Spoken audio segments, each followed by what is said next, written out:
এখন যে ফাঁদে পড়েছে তারেক, ইসরে পাকা হলে যা হয় আর ফাজিল হলে যা হয়, এটার একটা ব্যাখ্যা আমি কোথায় যেন দিয়েছি, এখানে অথবা ফেসবুকে। সে এটা করতে গিয়ে এখন সেই ফাঁদে পড়েছে। এটা করেছে ওয়াশিংটনের সাথে, এটা করেছে দিল্লির সাথে। তারা অতি চালাকি করতে গিয়েছে। অতি চালাকি করে যারা ইসরে পাকা ফাজিল, তারা কেন তারা ফাজিল, কেন তারা ইসরে পাকা? কারণ যে যার না, যার যতটুকু গভীরতা, যার যতটুকু জ্ঞানের গভীরতা নেই, কিন্তু সে চর্চা করতে চায় তার চেয়ে বেশি। তখন আমাদের সমাজে এগুলিকে মানে অল্প বয়সে বড়দের মতো আচরণ করলে ইস্তেফাকা বলে না, আর চালাকের থেকেও বেশি চালাকি করতে গেলে তখন এটাকে ফাজিল বলে।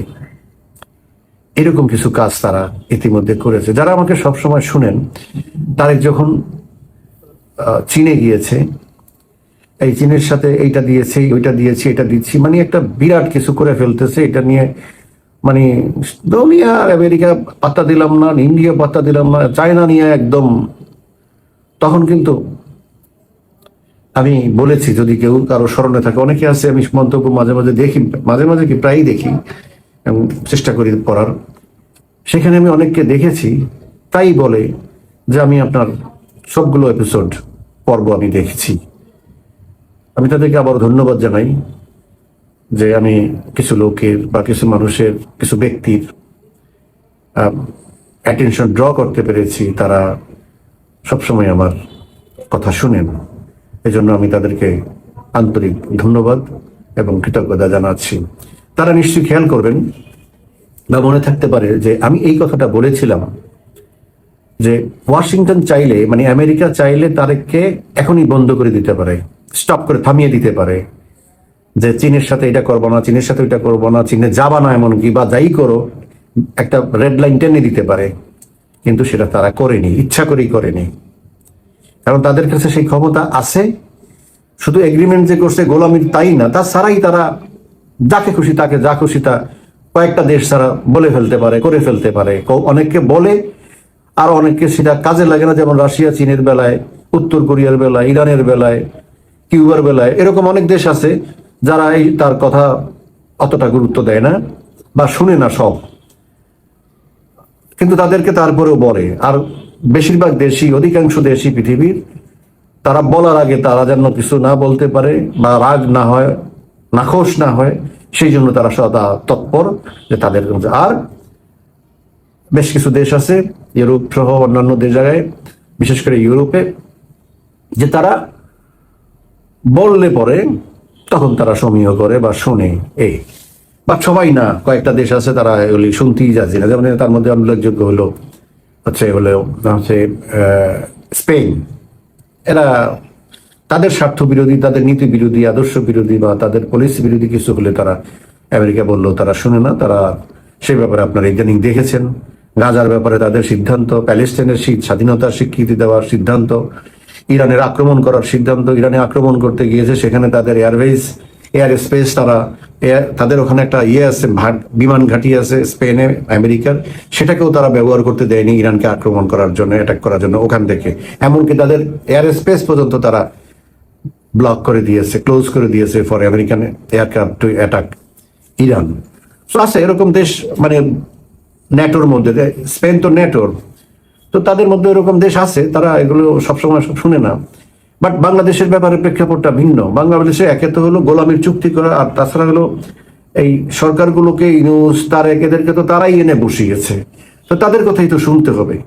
কিন্তু আমি তখন বলেছি যে তারা আমেরিকা কেন এখানে রেড লাইন টানে নেই, কেন এখানে ক্লোজ করেনি? বিকজ তারা দেখতে চেয়েছে এরা কতটুকু পর্যন্ত লাফাতে পারে, কতটুকু পর্যন্ত সীমা অতিক্রম করতে পারে এবং কতটা ফাজিল হতে পারে।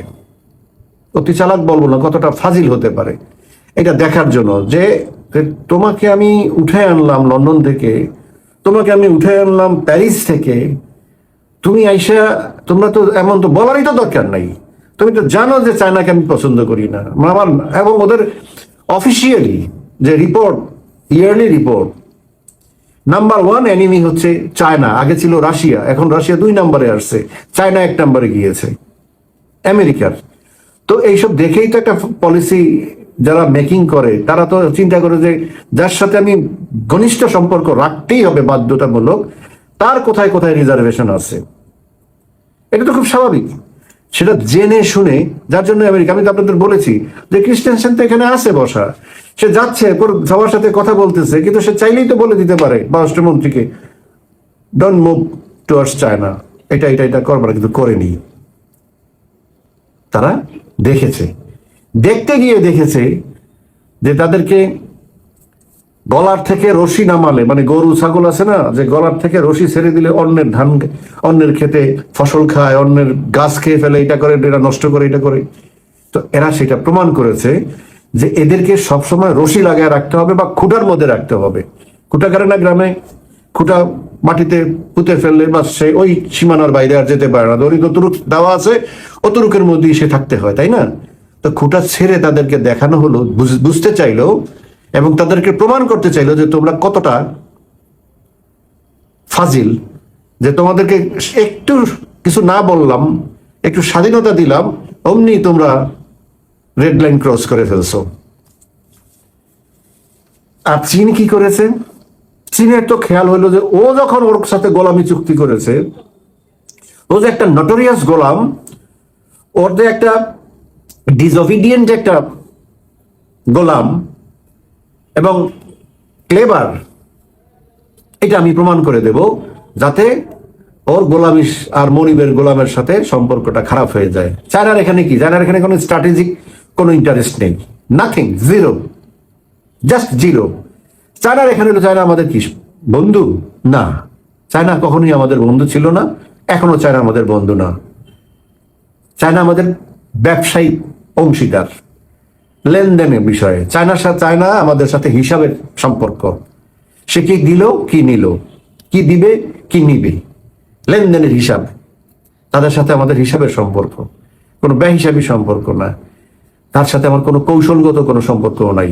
এখানে তার কৌশলগত কোনো রকমের কোনো ইন্টারেস্টও নাই, বিকজ এরা একদম কমপ্লিটলি উইদিন ইন্ডিয়া।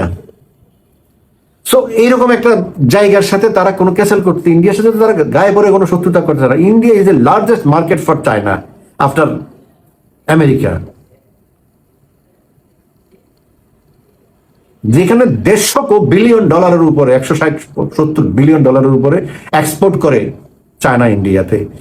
তো সে কোথায় আমি এখানে 24-25 বিলিয়ন ডলার এক্সপোর্ট করে, এটার সাথে ওইটার কিসের মানে কম্পারিজন? চায়না যদি দেখে যে ইন্ডিয়াকে আমি সাইজ করার জন্য, মানে বাংলাদেশে তার কর্মকাণ্ড হচ্ছে, সেটার জন্য ইন্ডিয়া হোস্টাইল হচ্ছে, তো ইন্ডিয়া তো সেটা ভালো লাগবে না, কেন সে করতে যাবে? চায়নার সাথে ইন্ডিয়ার সাথে কনফ্লিক্টটা একদম বেসিক একটা কনফ্লিক্ট। বেসিক মানে হচ্ছে যে ওখানে বর্ডারে কিছু কনফ্লিক্ট আছে, ডিসপিউট আছে, ঠিক ওই জায়গাটায় পিন পয়েন্ট, একটা প্রিসাইসলি ওই জায়গাটায়, এর বাইরে আর তেমন কিছু নেই। আর একটা সমস্যা, সেগুলো চায়না পাকিস্তানকে ভরণ পোষণ করে, পাকিস্তানকে বলা চলে যে টিকিয়ে রেখেছে। আর নচেত বহু আগে পাকিস্তান নামের দেশটা আরো 3-4টা টুকরা হয়ে যেত, তারপরে এটা নানান কিছু হয়ে যেত, শুধুমাত্র চায়নার ব্লেসিংসে, চায়নার ইকোনমিক অ্যান্ড মিলিটারি সাপোর্টে পাকিস্তানটা এখনো টিকে আছে। তো যাই হোক, তো সেই চায়না এখানে, আমি তখনও বলেছি যে চায়না এখানে ট্রিক্সটা করেছে কি, তারেককে দোষী সাব্যস্ত করার জন্য, অপরাধী সাব্যস্ত করার জন্য, প্রমাণ করার জন্য সে এমন কিছু কাজ এখানে করছে, স্পেশালি করিডোর। সাথে সাথে আমি বলেছি আপনাদেরকে, করিডোরটা দিয়ে, করিডোর এটা দিয়ে চায়নার কোনো বিষয় না, চায়না কোনো ইন্টারেস্টই নাই এখানে। যেই 20-22 বিলিয়ন ডলারের ইয়ে পাঠাবে এখানে, এই মাল পাঠাবে, এই নিবে, এই করবে, সেই করবে, এটা নিয়ে একটা যুদ্ধ করার মতো অবস্থা, জোর করার মতো অবস্থা, একদম চেপে ধরার মতো অবস্থা, এরকম কোনো অবস্থা নয়। কারণ চায়না যদি বন্ধু হতো তাহলে চায়না ঠিক কনসিডার করতো যে আমেরিকা যেখানে করিডোর চেয়ে বসে আছে, আমি সেখানে যদি করিডোর চাইতে যাই তাহলে ওরা একটা ফ্যাসাদের মধ্যে পড়বে।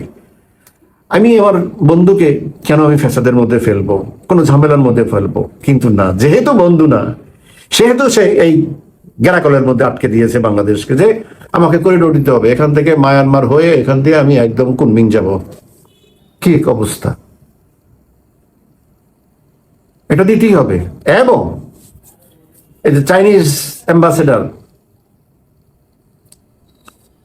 জিয়াং ওয়েন, সে বলে দিয়েছে আরো 1 মাস আগে, 1 মাস না 20-25 দিন আগে, যে আমরা অলরেডি করিডোরের কাজ শুরু করে দিয়েছি। দেখেন কিভাবে ফ্যাসাদে ফেলাইছে ইচ্ছাকৃতভাবে। বাংলাদেশ বলে যে আমরা করিডোর নিয়ে ভাবতেছি, দেখি এখনো সিদ্ধান্ত নেই নাই, আর ওই অ্যাম্বাসেডার বলে দিয়েছে আমরা করিডোরের কাজ শুরু করে দিয়েছি। করিডোরের কাজটা তো কক্সবাজার থেকে কুনমিং হয়ে মিয়ানমার হয়ে, তো তারা করিডোরের কাজ শুরু করে দিয়েছে। এরকম প্রমাণ চাইলে বলবে যে ঠিক আছে যাও কুনমিং এ যাও, দেখো আমাদের ওখানে কাজ চলতেছে। আসলে তো ওখানে কাজ চলতেছে মায়ানমারের পোর্ট পর্যন্ত, এটা তো পোর্ট হয়ে যাবে, শীতে পোর্ট হইয়া তারপরে শীতে হইয়া সেখান থেকে মায়ানমার হয়ে কুনমিং এ যাবে। তো তারা চালাকি করে এখানে কি করলো, আননেসেসারি আরেক আগুনে ঘি ঢেলে দিল যে আমরা করিডোরের কাজ শুরু করেছে। মাথায় রক্ত উঠে গেল আমেরিকার, তুমি আমাকে করিডোর দাও নাই, যেখানে আমার স্ট্র্যাটেজিক ইম্পর্টেন্স এখানে আছে, সেইটা তুমি আমাকে দেও নাই এখন পর্যন্ত। আমি জাতিসংঘের মহাসচিবকে দিয়ে পাঠাইলাম, প্রস্তাব দেওয়াইলাম, আমার নৌবাহিনীর প্রধানরে দিয়ে এই ইয়ারকে কি বলে প্যাসিফিক প্রধানরে পাঠাইলাম, তাকে দিয়ে বলালো হইলো, সেটাও তোমরা এখন পর্যন্ত ওপেন করতেছো না বা এগ্রিমেন্টে আসতেছো না। আর তুমি এখানে কাজ শুরু করে দিছে, আবার তিস্তার মধ্যে ঢুকাইছো ইয়েকে, যে তিস্তা তোমাকে টেকনিক্যাল হেল্প করবে। ভারতের কনসার্ন, ভারতের মাত্র 20 কিলোমিটার ডিস্টেন্সে। এসব চালাকি ফাইজলামি, ওদিকে পাকিস্তানের আইনা তুমি এনে জঙ্গি বানাইতেছো, আবার তুরস্কে যাইতেছো ড্রোন ফ্যাক্টরি করবা। তুমি পাইছো কি? এই তো কনসার্ন আমেরিকার, এবং বিপদেও পড়লো। এখন কি করবে? বিপদটা কেন? বিপদটা হলো এখন তো করিডোরটা চায়নাকে দিতে পারবে না, তিস্তাও দিতে পারবে না, তো চায়নার সাথে সম্পর্কটা খারাপ হয়ে গেল। আগে তো একটা ছিল যে শেখ হাসিনা পর্যন্ত একদম সর্বোচ্চ পর্যায়ের সম্পর্ক, তারপরে ইউনূস সাহেব বাটপার গেল, ওখানে বুঝছে যে ইউনূস বাটপার ওর তো চিনেই, যে ব্যবসায়ী সে বাটপারদেরকে খুব ভালো চিনে, তাড়াতাড়ি চিনে। তো ইউনূস আসলো, ইউনূসের তো বুঝাই দিয়ে কি দিয়ে পাঠাইলো ইউনূসে? আম, যে ঠিক আছে তুমি আম দাও, আম দিয়ে পাঠাইলো। এরে দিল কাঁঠাল, ওরে দিল আম, এগুলি বুঝটুস দিয়ে পাঠাইলো। 1 টাকাও চীন দেয় নেই। ওই আনোয়ারা আনোয়ারা করে যে ইপিজেডের কথা, এটা তো শেখ হাসিনা আরো কত বছর আগে সেই জায়গাটা এই চায়নার জন্য ঠিক করে দিচ্ছে, সেইটার পুরো ডেভেলপমেন্ট কাজ চলতেছে। একটা জায়গা অ্যাকোয়ার করতে হয়তো অ্যাকোয়ার করতে বহু বছর সময় লাগে, আরেকজনের জমি মামলা মকদ্দমা সালিশ বিচার দেন দরবার এগুলি করতে করতে অন্তত 3, 4, 5, 6 বছর চলে যায়। সেটা কি আজকে দিয়েছে শেখ হাসিনা এই এটা? এখনই যে একেবারে ওখানে ইন্ডাস্ট্রি করে ফেলতেছে, প্রচার করে তারেক আর তার ইয়েগুলি, প্রচার মাইকগুলি, হ্যাঁ বলছে 5-7 বছর লাগবে। ওই আরেক বাটপার আছে, ওই যে হেলিকপ্টার থেকে প্লেন থেকে লাভ দেয়, এই হলো এক্সপার্ট, হলো সেইটা তারা এনে বসাইছে বেজায়। সে 1 টাকা বিনিয়োগ কাজ পর্যন্ত আনতে পারে নাই, তারপরেও রেখে দিয়েছে, সেটা তাদের ব্যাপার। এগুলি বলাইতেছে যে 5-7 বিজনেসম্যানরা বলছে 5-7 বছর লাগবে এখানে ইন্ডাস্ট্রি করতে। আর আমাদের প্রধানমন্ত্রী মহাবীর তারেক রহমান বলে দিছে যে না 18 মাসের মধ্যে করতে। আমি ব্যবসা করব, আমি বিনিয়োগ করব, আমি যত তাড়াতাড়ি করলে আমার পয়সাটা রিটার্ন তাড়াতাড়ি আসবে। আমার চেয়ে তার বেশি হয়ে গেল, যে মানে সে আমাকে মানে চাপাইয়ে দিলে যে 5 বছরের কাজ 18 মাসে করতে হবে।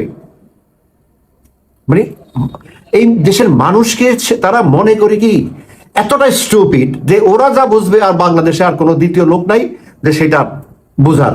এইভাবে এই ডাফাররা, এই ব্যাককলরা, এই বেকুবরা মানুষকে এগুলি বুঝায়। প্রথমে নির্বাচনের আগে, তারপরে ইশতেহারে বলছে 18 মাসের মধ্যে 1 কোটি কর্মসংস্থান করবে। এখন বলে 2034 সালের মধ্যে 1 কোটি কর্মসংস্থান। কোথায় আছে বলেন আপনি? কোথায় 18 মাস আর কোথায় 96 মাস?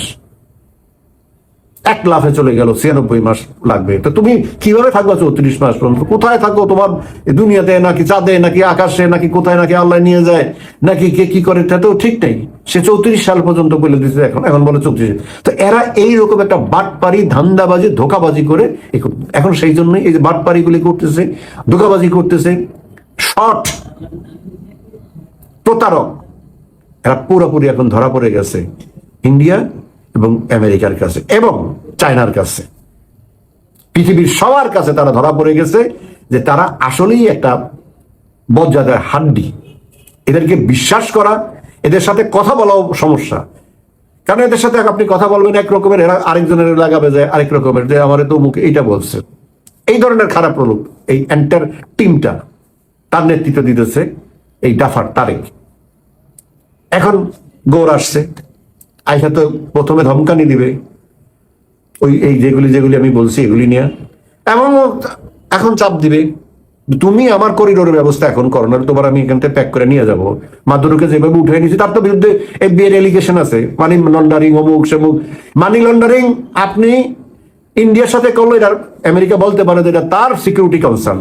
এটা এমন একটা আইন তারা পাশ করেছে যে আমি আর ইন্ডিয়া যদি আমি যদি আমার টাকা আমি যদি ইন্ডিয়াতে মানি লন্ডারিং করি, আমেরিকা বলতে পারে যে এই টাকা মানি লন্ডারিং করেছে আমার টেররিস্ট কে ফান্ডিং করার জন্য, এবং সেটা আমেরিকার স্বার্থ বিরোধী সিকিউরিটি কনসার্ন, এই কারণে সে উঠে নিয়ে যেতে পারে।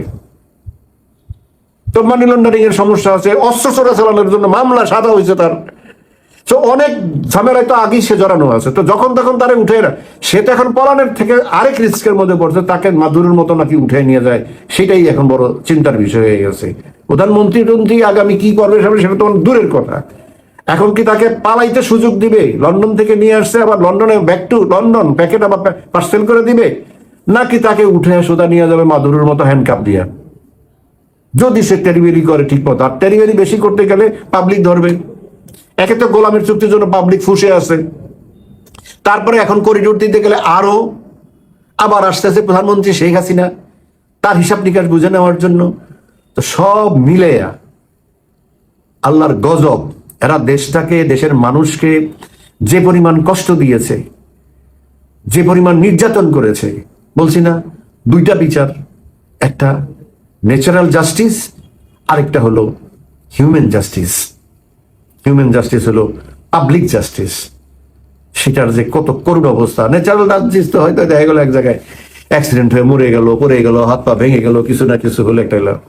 কিন্তু human justice, public justice, people's justice, judgement is horrible.